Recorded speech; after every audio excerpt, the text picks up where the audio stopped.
Jeff O'Leary coming at you with another episode of Keeping Real Estate Real.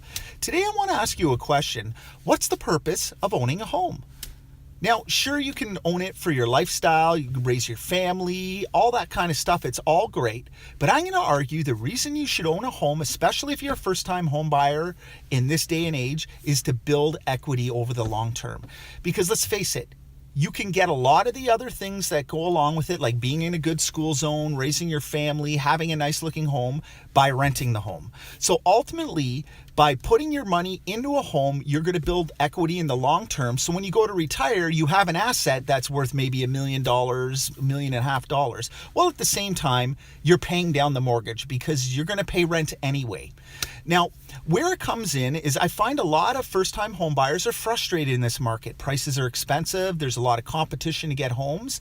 And young people today don't want to settle for anything. And I'm going to argue that's the wrong approach to take. I'll argue that the goal here is to get onto the property ladder. I didn't get my dream home when I first bought it. I didn't get that massive house. I bought a townhouse to start out. And you know what? You start out that way and you grow your equity where you're able to move on to bigger and better things. And one other point I want to point out is the size of your home is not a reflection on how successful you are as a person or even who you are as a person.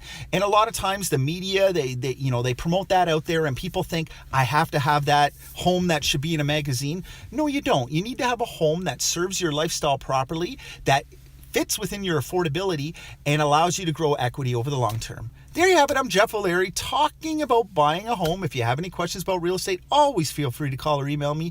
Keeping real estate real, and I'm out.